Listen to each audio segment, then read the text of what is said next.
অফিসগুলো data entry operator চুক্তিভিত্তিক লোকেদের। তো কিছুদিন আগে চ্যানেল আপডেট দেওয়া হয়েছিল এই বিষয়ে পিএসকে বাংলা সহায়তা ডাটা এন্ট্রি অপারেটর পদে।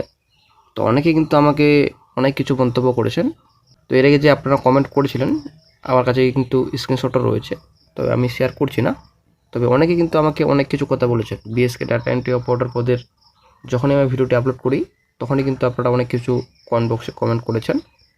তো আজকে কিন্তু আমি বলছি না, রাজ্যের মুখ্যমন্ত্রী মাননীয় শুভেন্দু অধিকারী তিনি কিন্তু নিজে স্বয়ং বলছেন বিএসকে ডাটা এন্ট্রি অপারেটর পদের ভবিষ্যতে কী হতে চলেছে।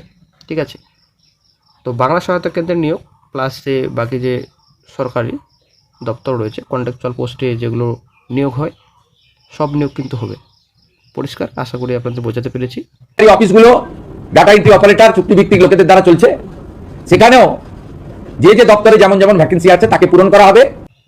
তো আজকে আমরা এই ভিডিওতে বাংলা সহায়তা কেন্দ্রের সম্পূর্ণ ডিটেলস, সম্পূর্ণ তথ্য নিয়ে আজকে আমরা এই ভিডিওতে আলোচনা করব। অবশ্যই ভিডিওটি সম্পূর্ণ দেখুন, শেষ পর্যন্ত দেখুন। চ্যানেল নতুন দর্শক অবশ্যই চ্যানেলটিকে সাবস্ক্রাইব করুন, সঙ্গে অল সঙ্গে রাখবেন প্রতিনিয়ত যেগুলো সরকারি বেসরকারি সবার আগে চাকরির খড়খড় আপডেট পাওয়ার জন্য।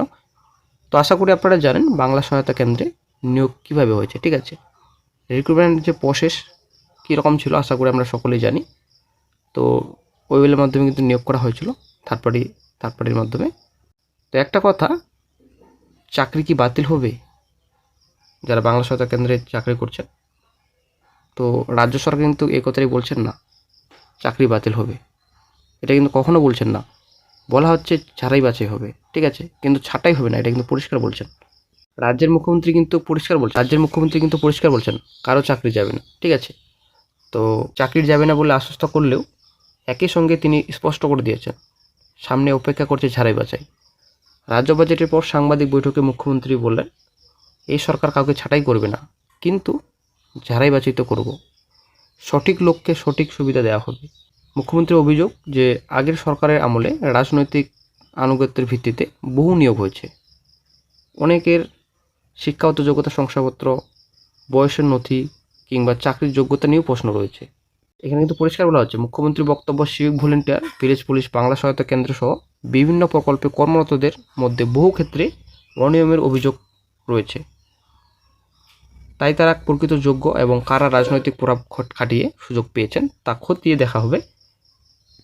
বিশেষ করে রাজ্য সরকার এই কথাটি বলছেন যে অনেক ক্ষেত্রে ভুয়ো শংসাপত্র, রাজনৈতিক সুপারিশে নিয়োগ হচ্ছে। ঠিক আছে, অনেক ভুয়া নিয়োগ হয়েছে। অন্যান্য যেগুলো আছেন কন্ট্রাকচুয়াল, এদের অনেক জল মিশানো, এদের যোগ্যতা নেই, অনেকেরই এডুকেশন সার্টিফিকেট ভুয়া, অনেকেই পার্টির ক্যাডার হিসেবে কাজ করেন। ফলে আগামী দিনে রাজ্য সরকার যদি সত্যি বৃহৎ পরিসরে যাচাই অভিযান শুরু করেন তাহলে বহু কর্মী নথি খতিয়ে দেখা হতে পারে ফিউচারে। যদিও রাজ্যের মুখ্যমন্ত্রী মাননীয় শুভেন্দু অধিকারী বারবার বলছেন জোর দিয়ে যে ছাঁটাই হবে না, ঠিক আছে, কিন্তু ঝাড়াই বাছাই হবে। তো এই মন্তব্যকে ঘিরে কিন্তু ইতিমধ্যেই প্রশ্ন উঠতে শুরু করেছে, এটি কি শুধু প্রশাসনিক স্বচ্ছতার উদ্যোগ নাকি রাজ্যের চুক্তিভিত্তিক কর্মীদের একাংশের জন্য নতুন অনিশ্চয়তার সূচনা? তো রাজ্যের মুখ্যমন্ত্রী পরিষ্কার বলছেন বিএসকেতে বাংলা সহায়তা কেন্দ্রে প্রচুর আইপ্যাক কর্মী রয়েছে। ঠিক আছে, আইপ্যাকের লোককে ঢোকানো হয়েছে। তো আইপ্যাকের লোক ঢুকবে সেটা সমস্যা নয়, কিন্তু যোগ্যতার ভিত্তিতে হবে। ঠিক আছে, আমরা বাংলা সহায়তা কেন্দ্রে যে আইপ্যাকের লোকগুলোকে ঢুকিয়েছেন, আইপ্যাকের লোক হলেও ঢুকতে পারেন, অপরাধ নয়। ধারাই বাছাই যোগ্যতার ভিত্তিতে হবে। আপাতত সবাইকে তো রাখছি, ছাঁটাই তো হবে না বলছি। তো আশা করি বন্ধুরা ক্লিয়ার। বাংলা সহায়তা কেন্দ্রে যারা কর্মরত রয়েছেন তো অনেকটা কিন্তু ইঙ্গিত আপনারা পেয়ে গেছেন আশা করি। তো ঝাড়াই বাছাই হবে, যোগ্যতার ভিত্তিতে চাকরি হবে, এটা কিন্তু আমি এর আগের ভিডিওতে আপনাদের বলেছি। তো এই নিয়ে কিন্তু আমাকে কমেন্ট বক্সে অনেক কিছু কথা বলেছিলেন। ঠিক আছে, আমার নামে কমপ্লেন করারও কিন্তু আপনারা বলেছিলেন।